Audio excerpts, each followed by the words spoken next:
मेरे चाचू मुझे बचपन से ही बहुत पसंद थे और मैं अपने एमी और अब्बू से भी ज्यादा उनके बहुत करीब थी।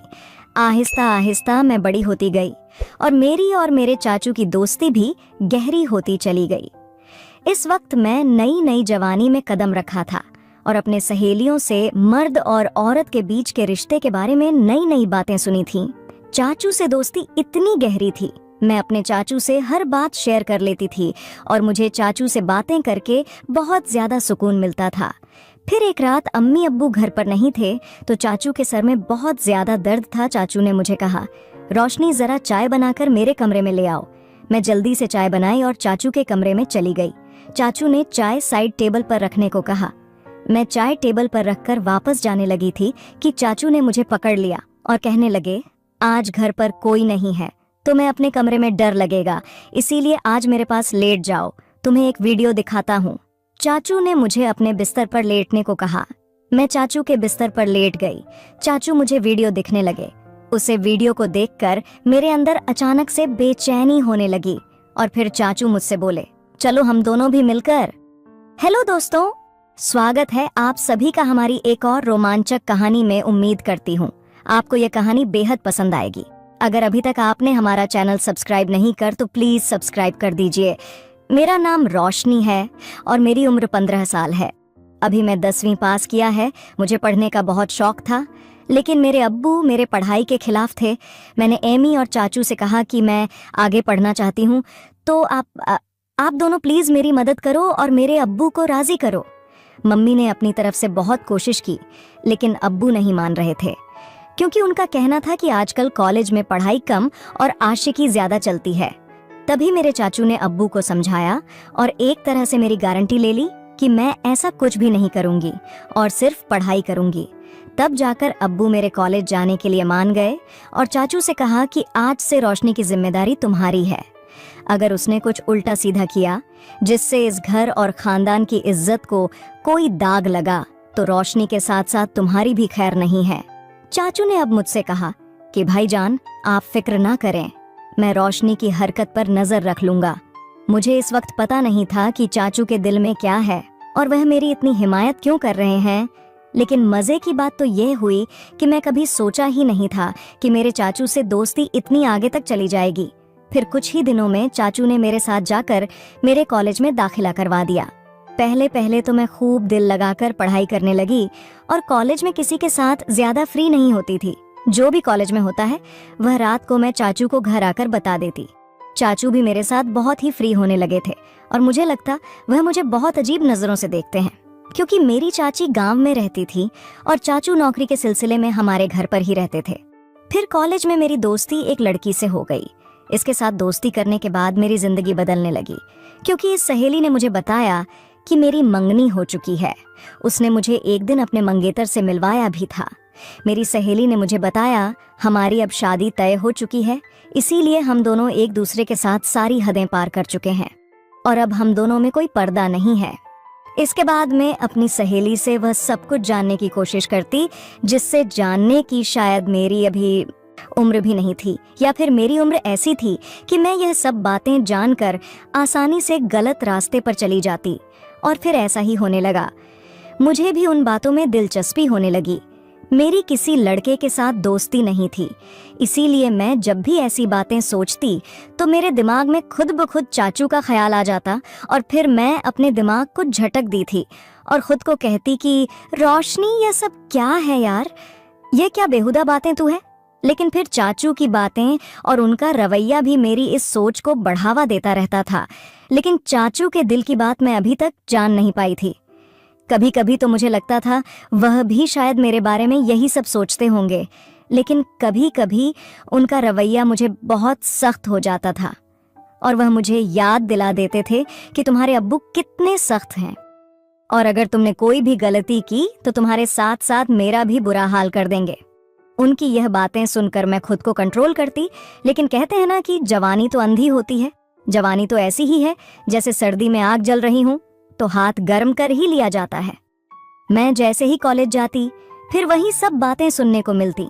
फिर मैं कॉलेज से घर वापस आकर अपने दोस्तों की बताई हुई बातों को सोचने लगते उसे दिन मेरे चाचू जब से घर वापस आए तो आकर बैठकर और कहने लगे, क्या सोच रही हो रोशनी? वह भी इतनी गहराई से मैंने चाचू की तरफ से कथा से देखा और उनसे कहा, चाचू आपको पता है मेरी दोस्त ने मुझे आज क्या बताया है? हर बार की तरह आज भी मैं चाचू से अपने दिल की बातें शेयर करने लगी।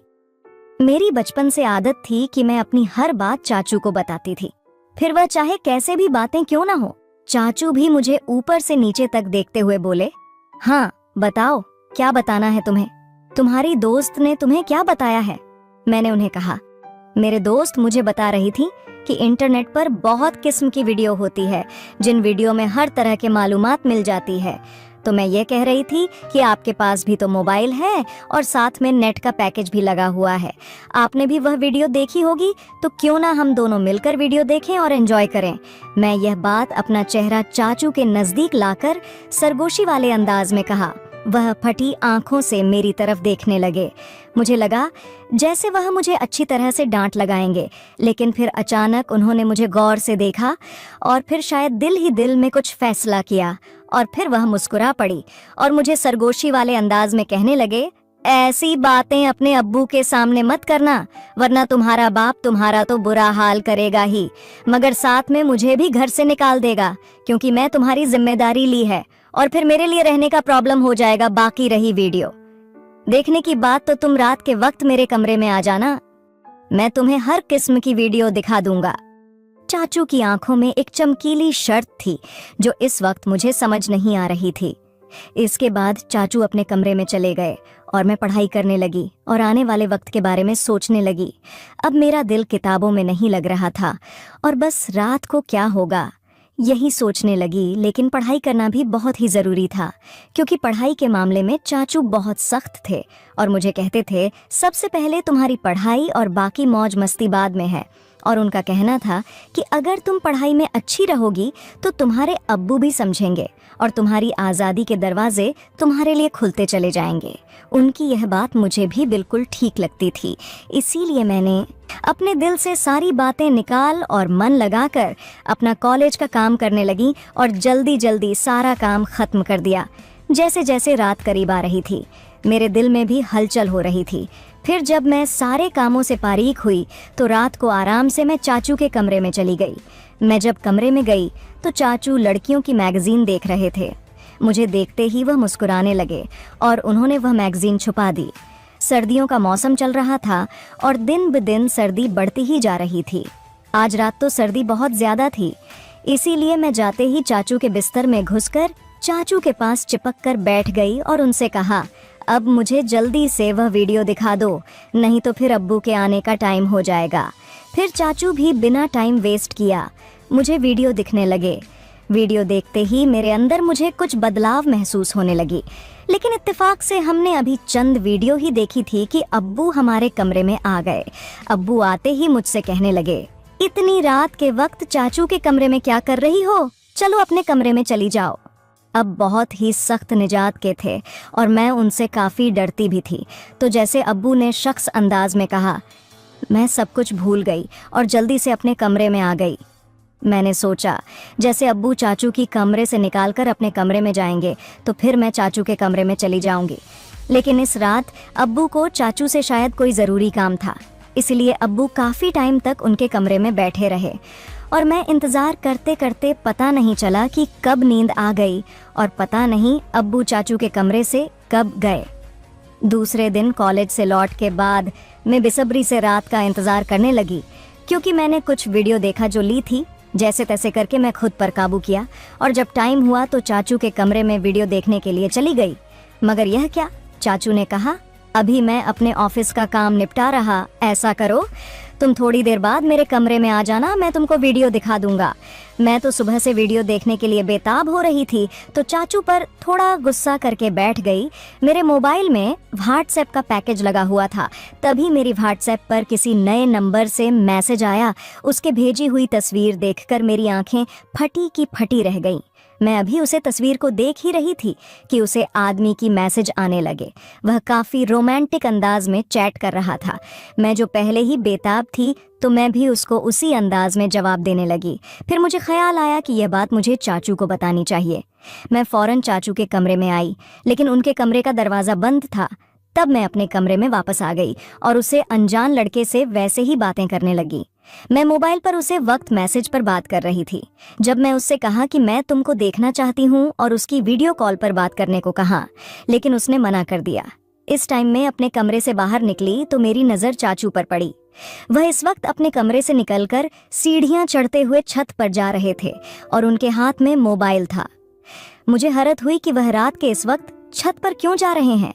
रात के 12 बजे मुझे नींद भी नहीं आ रही थी, लेकिन मेरे दिमाग में ऐसा कहा गया था कि कहीं चाचू ही तो मुझे नए नंबर से मैसेज तो नहीं कर रहे। खैर, मैं यही बातें सोचते सोचते अपने चाचू के ख्यालात में पता नहीं कब नींद की वीडियो में खो गई और एक ख्वाब देखा जिस पर चाचू मेरे साथ थे और बोल रहे थे इसी काम को करने के लिए। तभी मेरी आंख खुल गई। सुबह सुबह मैंने देखा चाचू का मूड बहुत अच्छा था। वह मेरे साथ बहुत हंसकर बातें कर रहे थे।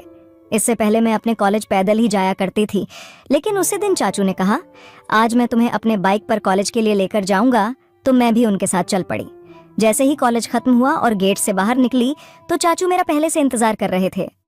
मैं आज बहुत उदास थी क्योंकि मेरे दोस्त मुझसे नाराज थी क्योंकि हम दोनों के दरमियान लड़ाई हो गई थी। चाचू ने रास्ते में मेरी उदासी की वजह पूछी। मैंने बताया कि मेरी सहेली से लड़ाई हो गई है और मेरा मूड बहुत ज्यादा खराब है।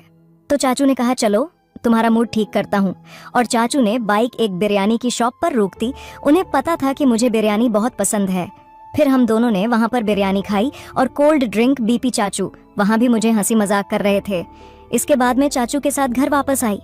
उसे दिन अम्मी अब्बू घर पर मौजूद नहीं थी, शायद किसी रिश्तेदार की शादी में गए हुए थे।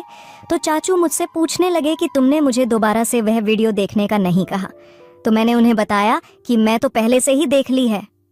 चाचू एकदम से चौंक पर मेरी तरफ देखने लगे और बोल कैसे देखी, तुम्हारे पास तो सिर्फ व्हाट्सएप का पैकेज होता है। उन्होंने सख्त अंदाज में पूछा था। मैंने बताया कि मेरा एक नया दोस्त बना है, उसने भेजी थी। मैं रात को आपको बताने के लिए आई थी मगर आप सो रहे थे। जब चाचू ने यह सुन तो गहरी सोच में डूब गए। वह बोले तुम अभी जो और अपने कपड़े चेंज करके आ जाओ। मैं अपने कमरे में चली गई। जब मैं वापस लॉन्च में आई तो देखा कि चाचू मेरे मोबाइल पर कुछ तलाश कर रहे थे। मुझे अपनी तरफ बढ़ता हुआ देखकर चाचू ने मेरा मोबाइल टेबल पर रख दिया और फिर हम दोनों ने एक साथ मिलकर खाना खाया। मैं खाना खाते वक्त चाचू की तरफ देखती तो मुझे लगता कि चाचू मुझे अजीब निगाहों से देख रहे हैं। मुझे ऐसा लग रहा था कि वह मुझे कुछ कहने की कोशिश कर रहे हैं मगर कह नहीं पा रहे थे। मैं दिल ही दिल में सोचने लगी चाचू का भी दो, मैं आपको मना नहीं करूंगी। फिर मेरी नज़र चाचू के चेहरे से हटकर अपने मोबाइल पर पड़ी क्योंकि मैं आज भी उसे अनजान लड़के के मैसेज का इंतज़ार कर रही थी। उसने अभी तक मुझे मैसेज नहीं किया था और चाचू भी फिलहाल कुछ कहते जा रहे थे। तभी मैंने मोबाइल उठा लिया और खुद ही उसे नंबर पर मैसेज करने लगी, मगर मेरे चाचू ने मेरे हाथ से मोबाइल छीन लिया। मुझे लगा शायद उन्हें जलन हो रही है। तभी चाचू ने कहा रोशनी, खाना खाते वक्त मोबाइल इस्तेमाल करना बिल्कुल भी अच्छी बात नहीं है, इसीलिए मोबाइल मुझे दे दो। उन्होंने यह कहते हुए मेरे मोबाइल अपने पास ही रख लिया। मैंने जल्दी जल्दी खाना खत्म किया और चाचू से कहा अब तो मेरा मोबाइल मुझे वापस कर दो। तब उन्होंने कहा दे दूंगा, अभी तुम ऐसा करो कि बर्तन सबमिट कर मेरे कमरे में आ जाओ। मैं तो खुश हो गई कि शायद जलन में आकर आज चाचू मेरी ख्वाहिश को पूरा जरूर करेंगे। मैंने ऐसा ही किया था। जल्दी जल्दी बर्तन समेटे, फिर कॉलेज का काम भी खत्म किया और रात के 11 बजे रहे थे जब मैं चाचू के कमरे में आई और उनसे कहने लगी अब तो मुझे मेरा मोबाइल दे दो, मुझे उसे दोस्त से बात करनी है। चाचू ने कहा मेरे सर में बहुत दर्द हो रहा है, जो पहले मेरे लिए अच्छे से चाय बनाकर ले आओ। मैं चाय बनाने चली गई। कुछ देर बाद मैं चाय बनाकर कमरे में आई और चाय टेबल पर रखती और मुड़कर जाने ही लगी। तभी चाचू ने मुझे बाजू से पकड़ लिया और बोले आज रात तुम मेरे कमरे में ही रुक जाओ। मैं खामोश निगाहों से उनकी तरफ देखने लगी क्योंकि आज रात मुझे उसे लड़के से वीडियो कॉल पर बात करनी थी। मैं जानबूझकर चाचू को वापस जाने के लिए यह बात कह दी कि मैं अपने कमरे में जाऊंगी और अपना बाजू उनसे छुड़ाकर कमरे से बाहर जाने लगी, मगर चाचू ने मुझे जाने से रोक दिया और बोले मैंने जो कहा है उतना ही करो। उन्होंने सख्त लहजे में कहा था और मुझे अपने बेड पर ही लेटा दिया। मैं भी डर के मारे लेट गई। फिर सारी रात चाचू ने मेरे साथ जो सलूक किया वह मैं कभी सोच भी नहीं सकती थी। वह काफी देर तक तो मेरा मोबाइल इस्तेमाल करते रहे और मुझे सोने भी नहीं दिया। रात के 12 बजे तो उन्होंने मुझे कहा, तुम देखना चाहती हो ना कि वह लड़का कौन है जो तुम्हें वीडियो और तस्वीर भेजता है। चाचू की बात सुनकर मैं बहुत ज्यादा खुश हो गई और बोली, हाँ मैं देखना चाहती हूँ। चाचा ने मेरा मोबाइल मेरे हाथ में थमा दिया और कहाँ देखा इसको, उसकी तस्वीर देखकर मेरे होश उड़ गए, क्योंकि वह लड़का मेरी दोस्त का मंगेतर था। मैं फटी फटी आंखों से चाचू की तरफ देखने लगी। मेरी आंखों से आंसू निकल पड़े। फिर चाचू बताने लगे कि तुमने जब मुझे इस लड़के के बारे में बताया तो मैं समझ गया था कि जरूर कोई तुम्हें बेवकूफ़ बना रहा है। तभी मैं तुम्हारे मोबाइल से रोशनी बनकर इस लड़के से बात करना शुरू कर दिया। वह तुम्हारी तस्वीर बनाकर सोशल मीडिया पर डालने वाला था। अगर मैं इसे ना डरता और धमकी ना देता तो तुम बर्बाद हो जाती और खानदान की इज्जत खराब हो जाती, और तुम्हारे अब्बू तुम्हारा और मेरा जो हासिल करते वह अलग। रोशनी बेटी तुम्हारी है, उम्र अच्छा सीखने की है। ऐसे बुराई वाली बातों से, उन कामों से खुद को बचा कर रखो। तुम जब मुझसे ऐसी बातें करती थी तब मैं उन बातों को तुम्हारा बचपन और मजाक समझकर डाल देता था, मगर फिर मुझे एहसास हुआ कि मुझे डालने की बजाय तुम्हें किसी तरह से समझना चाहिए था। तभी मैंने तुम्हें शक्ति से समझने की बजाय तुमसे दोस्ती बढ़ाई। अगर उसे वक्त में तुमको समझने की कोशिश करता तो शायद तुम समझने के बजाय नाराज हो जाती। फिर तुम मुझसे बातें शेयर ना करती और मुझसे दूर होकर दूसरे लोगों के जाल में फंस जाती। चाचू की बात सुनकर मैं फूट फूट कर मैं रो पड़ी। उन्होंने मुझे दिलासा देकर खामोश करवा और समझा कि मैं कॉलेज में ऐसी लड़कियों से दोस्ती करूं जो पढ़ाई में तेज हों, न कि बुरे कामों में। मैं चाचू से कह दिया कि मैं आपसे अपनी पढ़ाई पर ध्यान दूंगी। ऐसी लड़कियां और लड़कों के बुरे कामों में आप बिल्कुल भी नहीं पड़ूंगी। दोस्तों, आज के दौर में माँ बाप अपने बच्चों को अपने साथ हर बात शेयर करने की इजाज़त नहीं देते। ये उनके साथ बहुत बड़ी नाइंसाफ़ी है। बच्चों को अच्छे और बुरे काम की तमीज़ सीखनी चाहिए, और स्कूल या कॉलेज में किसी भी तरह की कोई भी हक हरकत की जाए तो अपने माँ बाप के साथ शेयर कीजिए, ताकि मुस्तकबिल में आने वाली मुश्किलों से बचा जा सके और सही और गलत में बच्चों को फ़र्क सिखाया जाए। उनके हर कदम पर नज़र रखी जाए ताकि रोशनी की तरह उनकी और उनके घर वालों की इज्जत में पूछ रहे। तो दोस्तों, कहानी अच्छी लगी हो तो लाइक, सब्सक्राइब और शेयर कर देना। धन्यवाद दोस्तों।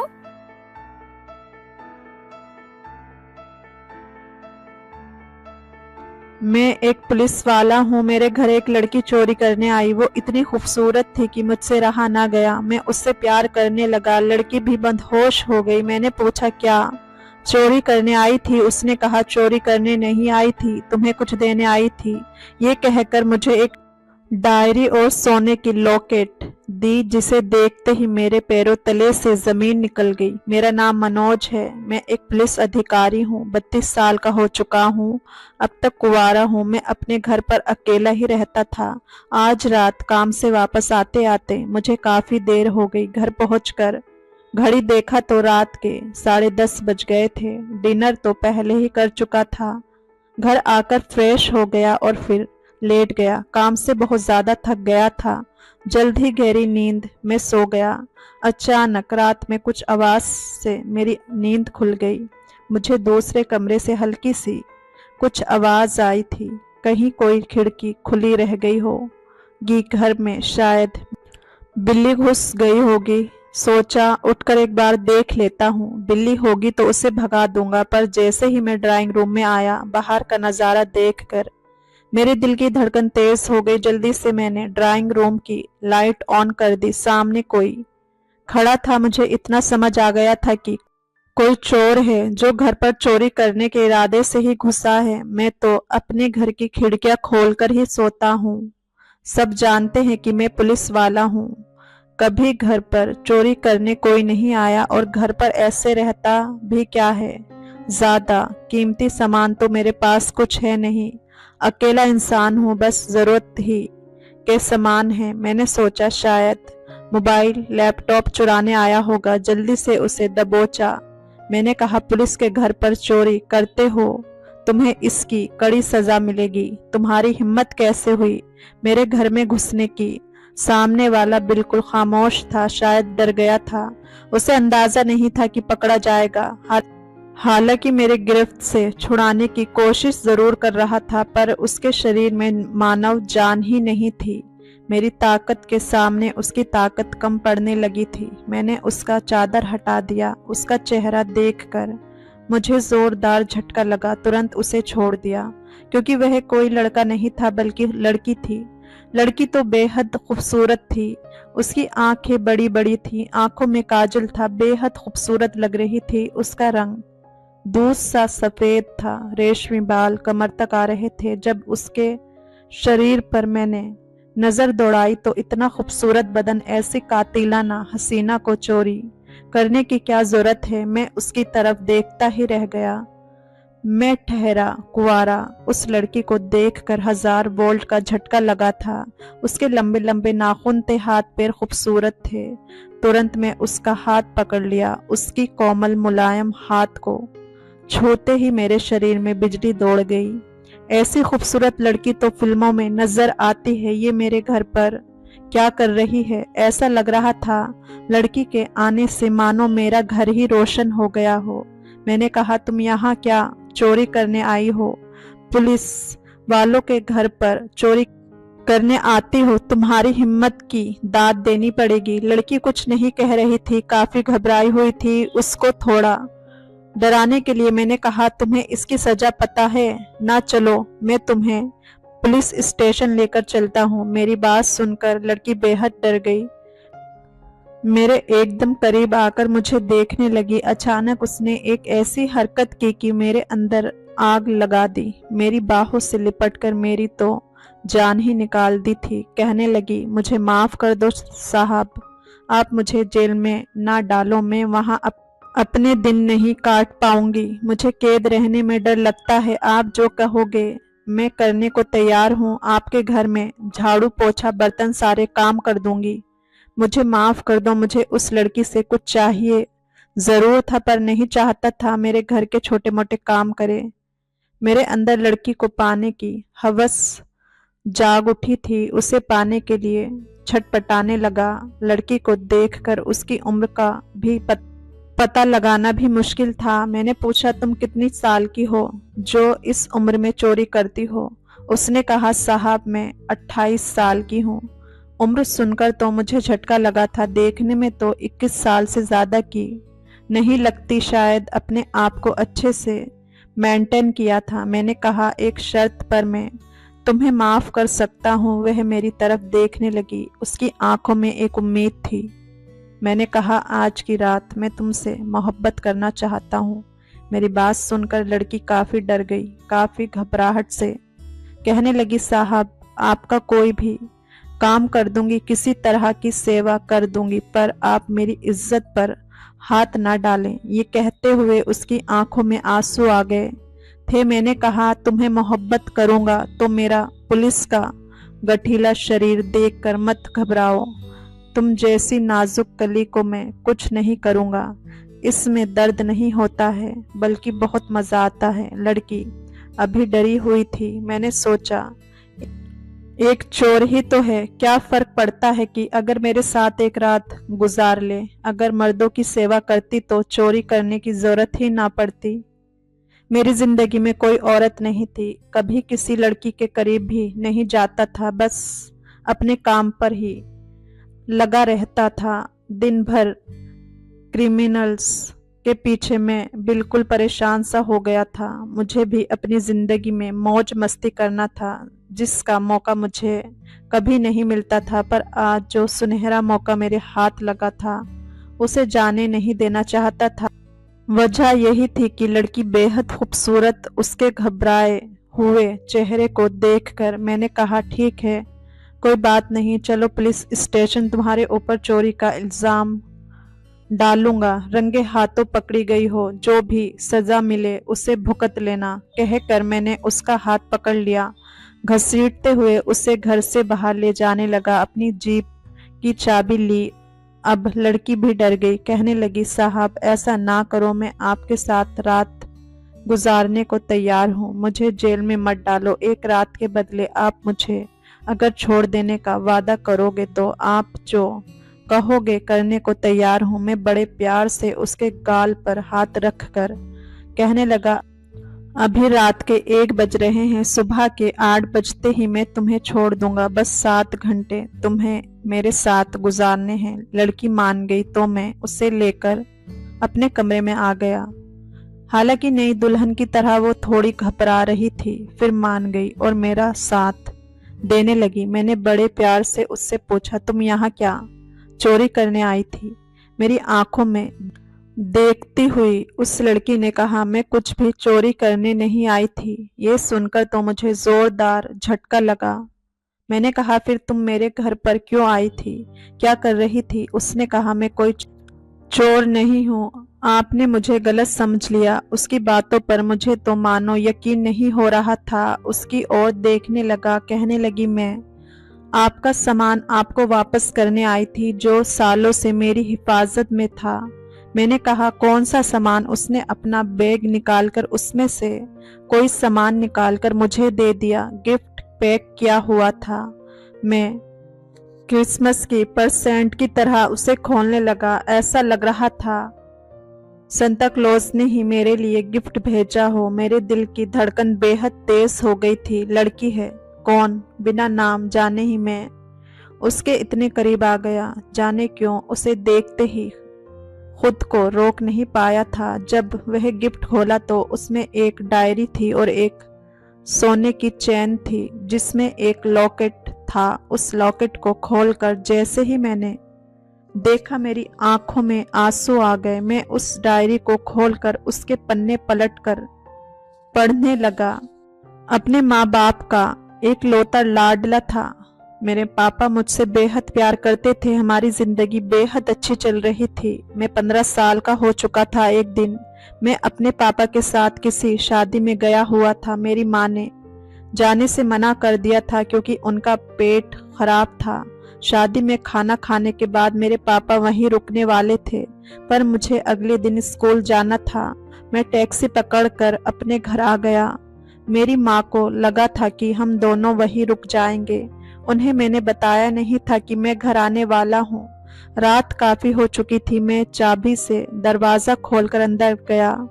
घर पर अंधेरा था। मैंने सोचा मेरी माँ सो गई होगी, लेकिन तभी मुझे माँ की सिसकियों की आवाज आने पर मैं चौंक गया। मामले का पता लगाने के लिए जैसे मैं अपनी माँ के बेडरूम में पहुंचा तो वहां का नजारा देखकर मैं थर थर कांपने लगा था। दौड़ता हुआ किसी तरीके से अपने कमरे में आकर दरवाजा बंद कर लिया। मैंने कभी सपने में भी नहीं सोचा था कि मेरी माँ ये सब कुछ कर सकती है। हमारे पड़ोस में पंकज अंकल अपनी बेटी के साथ रहते थे। उनकी बेटी मोना उस वक्त 14 साल की थी। मोना की माँ का देहांत हो गया था।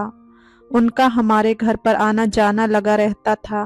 मैंने अपनी माँ को पंकज अंकल के साथ देख लिया और जिस हालत में देखा था, मेरी आंखों में आंसू आ गए थे। माँ मेरे पापा को धोखा दे रही थी, पर आखिर क्यों? और मैं ये सब देखकर चुप कैसे रह सकता था? अपने पापा के साथ धोखा कैसे कर सकता था?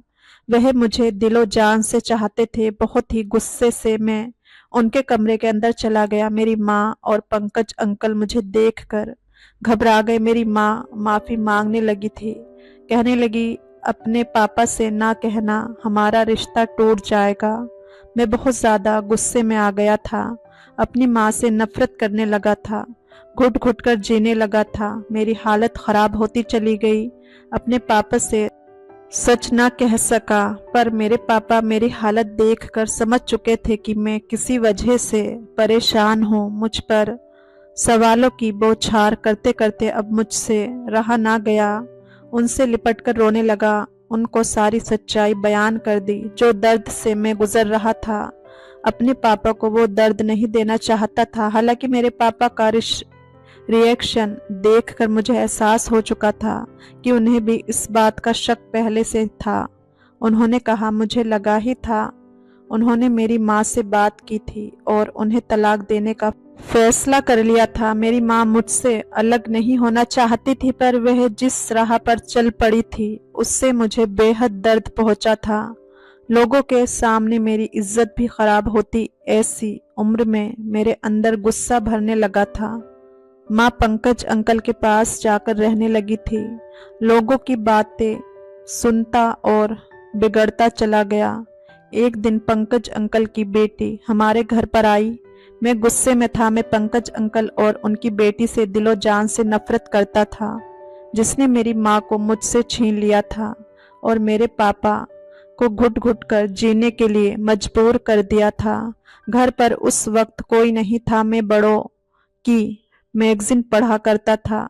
मन में गंदगी भर ली थी। नई नई जवानी थी। मैं उस लड़की को बाहों में भरकर उसके साथ जोर जबरदस्ती करने लगा। वह 14 साल की मासूम बच्ची रो रही थी, बिलक रही थी, पर मैंने अपना सारा गुस्सा उस लड़की पर निकाल दिया। लेकिन बाद में उसकी हालत देखकर मुझे एहसास हुआ कि मैंने उसके साथ बेहद गलत काम किया। मोना ने शायद मेरी माँ से जाकर सारी बातें कह दी थी। मेरी माँ ने मुझे बुलाकर डांट लगाई। मैंने कहा, माँ, आप मुझे डांटने का हक खो चुकी हैं। आपने जो गंदा काम किया है, आपको शर्म आनी चाहिए। जो इंसान खुद गलत है वह दूसरों को सही या गलत क्या सिखाएगा। शादीशुदा होकर आपने सारी हदें पार कर दी। जमाना मुझे बातें सुनाता है, आपसे नफरत हो गई है। मेरी माँ रोती हुई चुपचाप चली गई थी। वही मेरी माँ से आखिरी मुलाकात थी। पंकज अंकल के साथ वह दूर किसी शहर में शिफ्ट हो गई। मैं अपने पापा के साथ ही रह गया था। मेरे पापा मेरी पुलिस में नौकरी मिलने के बाद हार्ट अटैक में गुजर गए और अब मेरे पास कोई सगा भी नहीं जिसे मैं अपना कह सकूं। लेकिन आज ये डायरी पढ़कर मेरी आंखों में आंसू आ गए थे। यह मेरी माँ की लिखी हुई डायरी थी। उन्होंने उसमें साफ साफ लिखा था कि वह पंकज अंकल से मोहब्बत करती थी, उससे ही शादी करना चाहती थी, पर उनके माँ बाप ने जबरदस्ती उनकी शादी मेरे पापा के साथ करवा दी थी। वह मेरे पापा के साथ कभी प्यार ना कर सकी और जब सालों बाद उन्हें पंकज अंकल मिले तो पता चला कि उनकी पत्नी की मौत हो गई है। धीरे धीरे वह दोनों कब करीब आ गए पता ही ना चला। उनके बीच में रिश्ता बन गया।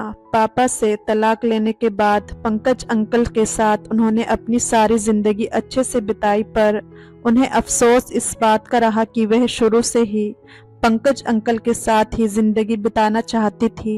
अगर उनके पापा ने उनकी शादी पंकज अंकल से करवा दी होती तो इतना सब कुछ होता ही नहीं। डायरी के आखिरी पन्ना में लिखा था, मेरी माँ बेहद बीमार है, उनके पास बहुत कम वक्त बचा है, वह मुझसे मिलना चाहती है। उन्होंने अपनी लॉकेट वाली चेन भिजवाई थी जो वह मुझे देना चाहती थी, और सामने बैठी एक खूबसूरत हसीना कोई और नहीं बल्कि मेरी सौतेली बहन मोना है। उसको देखकर मेरी आंखों में भी आंसू आ गए। मैंने एक बार उसके साथ बेहद गलत काम किया था। तब वह 14 साल की मासूम बच्ची थी, गिड़गिड़ा रही थी, पर अपनी माँ का गुस्सा मैं इस बच्ची पर निकाल दिया था। इसे बेहद दर्द दिया था। इसके बावजूद भी मेरी माँ का संदेश लेकर मेरे पास आई है। मैं उसकी तरफ देखने लगा। पता नहीं मुझे क्या हो गया। मैंने उसे प्यार से गले लगा लिया और कहने लगा, चलो, मैं माँ से मिलना चाहता हूँ। रात को ही हम वहां से निकल चुके थे। मेरी माँ जहाँ रहती थी वह जगह यहाँ से 3 घंटे की दूरी पर थी। सुबह 7:30 बजे तक हम उस जगह पर पहुंच गए। जब मैं अपनी माँ से मिला तो वह बिस्तर पर लेटी हुई थी, बेहद बीमार थी, चेहरा बिल्कुल सूख चुका था। वह अपनी आखिरी सांसें ले रही थी। चेहरे में वह खूबसूरती नहीं थी जैसा मैंने उन्हें आखिरी बार देखा था। कांपते हुए हाथों से उसने मेरा हाथ पकड़ लिया। कहा, बेटा, मैं तुमसे बेहद प्यार करती हूँ। तुम ही मेरी एक लौती औलाद हो। भले ही तुम्हारे पापा से मैं कभी प्यार ना कर पाई, पर तुमसे मैं जान से भी ज्यादा मोहब्बत करती हूँ। बस तुमसे इतना दूर इसलिए हो गई थी क्योंकि तुमने मोना के साथ गलत हरकत की थी। उस हादसे से बेचारी को उभरने में बहुत वक्त लग गया था। मेरे करीब रहकर तुम्हें भी सिवाय दर्द के कुछ नहीं मिल रहा था, इसलिए दिल पर पत्थर रख कर तुमसे जुदा हुई थी ताकि तुम्हें अच्छी जिंदगी मिले। और आज बेचारी मोना का मेरे अलावा और कोई नहीं है, ये मेरी सेवा कर रही है। 6 महीना पहले पंकज की एक्सीडेंट में मौत हो गई है। बेटा, मैं चाहती हूँ जो गलती तुमने उसके साथ की थी उसे सुधार लो, इसे अपना लो। मैं माँ की तरफ देखने लगा। माँ, ये तो मेरी सौतेली बहन है, मेरी माँ ने कहा। पर तुमने भी तो उसके साथ ज्यादती की थी। मैं मोना को देखने लगा। इतनी खूबसूरत लड़की को अपनी पत्नी के रूप में पाना मेरा सौभाग्य होगा। मैं अपनी माँ की आखिरी इच्छा रख ली, मोना से शादी कर ली। अपनी माँ को भी अपने पास ले आया था। 1 महीने के अंदर ही वह गुजर गई। 1 महीने के दौरान मैंने अपनी माँ का खूब साथ दिया था। उनके लिए मेरे दिल में जो नफरत थी वह खत्म हो चुकी थी। उन्होंने अपनी जिंदगी बस अपने तरीके से जीनी चाही थी, जिससे मेरे और पापा की जिंदगी खराब जरूर हुई थी, पर शायद वह बिन मोहब्बत की जिंदगी जीने को तैयार नहीं थी। इससे कोई सुखी ना होता, बस अपनी मोहब्बत पाने के लिए ही उनकी लड़ाई थी। पर इस दौरान मुझे मोना जैसी खूबसूरत हमसफर का साथ मिल गया। बचपन में लगा दाग शादी के पवित्र बंधन से साफ हो गया। दोस्तों, कहानी कैसी लगी कमेंट करके जरूर बताएं। वीडियो को लाइक करें, चैनल को सब्सक्राइब जरूर करें। फिर मिलेंगे एक और इंटरेस्टिंग कहानी के साथ। तब तक के लिए अपना ध्यान रखिए। धन्यवाद।